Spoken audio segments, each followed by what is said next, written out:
Chapter 30, The Solution. Here we go.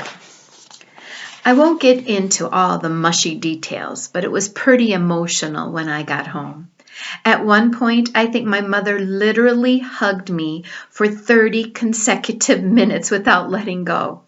After repeated assurances that I was completely fine, she slowly loosened her grip long enough so that we could eat dinner. Afterward, Margaret came over and we all sat around the front room and ate Rocky Road ice cream. That's when I got the text from Marcus. "What?" asked Margaret when she saw my grin. "The case is closed," I declared triumphantly. "How?" asked Mom. "Did I forget to tell you guys the part where I figured out who stole woman with a parasol?" "Yes," exclaimed Margaret. "Well, I wanted to make sure I was right," I said, and apparently I was, because he's about to make an arrest. "Who is it?" asked Dad. "Let's turn on the TV so we can see the press conference," I said. When I turned it on, Oliver Hobbs was on yet another talk show complaining about the FBI and National Gallery. "It's almost criminal that such cultural treasures are protected so poorly," he said. "Ugh," my mom said. "I cannot listen to that man say another word. Please shut him up." "Okay," I said, pressing the mute button. "Now tell us everything," added Margaret. "How did you solve it?" "By answering your question," I told her. "Now, how did Nick the Knife know that I'd be at the soccer game?" And the answer is, he didn't. "What do you mean?" asked Dad. "He didn't know I'd be there because he didn't care." I said, "It turns out the FBI was wrong about one thing. He did have a relative playing in the game. Some girl on the Capitol Crush was a second niece or something. He was there to see her, not me." "Then why did he kidnap you?" asked my mother. "Because he wanted to explain it to me so that I could explain it to the FBI, I continued. "You see, once we suspected him, we tried to make the clues fit our suspicions. He kept intersecting the case. Clues kept pointing to him. But once you realize that he's not involved, then those clues disappear. All except for one." "The auction bids," said Margaret. "Those all pointed back to Romania." "Yes, they did," I replied, and that was the final piece of toast. If Navrescu is innocent, that means the bids are fake. They have to be. It's the only solution that works. "It's Oliver Hobbs," said Margaret. I smiled. "You got it. He needed to pin it on somebody. And when Nick the Knife came onto the scene, he had the perfect culprit. Nick was already making himself look guilty. All Oliver needed to do was set him up just a little bit more.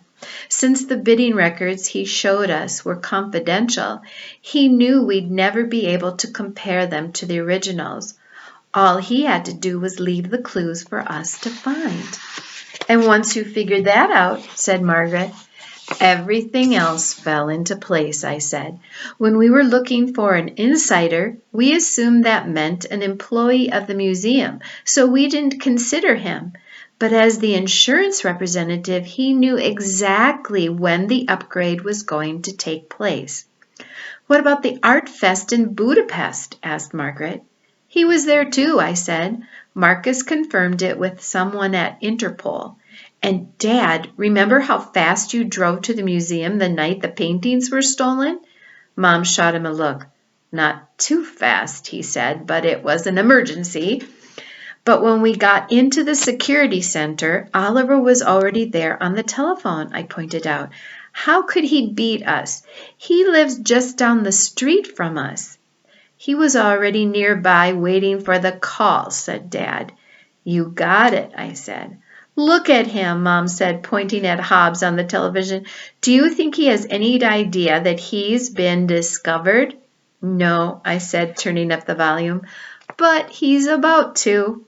We watched as Hobbs continued to rant about the FBI, and then, in a moment of perfect television, Special Agent Marcus Rivers of the FBI's art crime team walked onto the set during the middle of the broadcast. There were a few seconds of confusion until the interviewer recognized him. "Agent Rivers, have you come down here to dispute Mr. Hobbs' claims?" she asked. "No, I haven't," he said. "Then why are you here?" "Just doing my job," he said. And he arrested Oliver right there on live television. We all cheered, and when it was over, the interviewer tried to switch sides as though she'd always been a supporter. "Great job," she said, thrusting a microphone into his face. "How did you solve it?" He looked right into the camera, winked, and said, "No comment." 2 days later, Pavel Novak was greeted at Dulles International Airport, where he surrendered to authorities and began talking in exchange for a reduced sentence. He told them that Oliver Hobbs, whom he'd met at Art Fest in Budapest, had approached a Czech crime boss with the idea.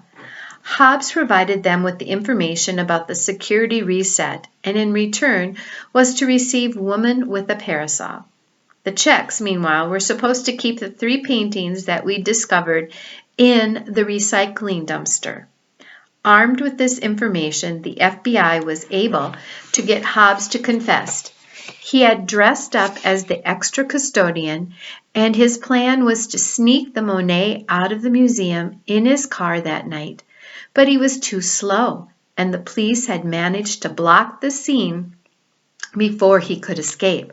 So instead, he hid the masterpiece in a secured locker that the insurance company maintained at the museum.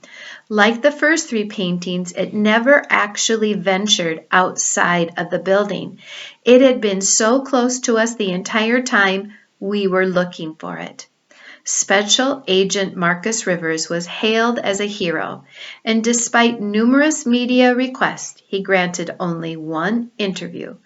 It was with the Viking Journal, the student newspaper at Alice Deal Middle School. Last chapter is tomorrow.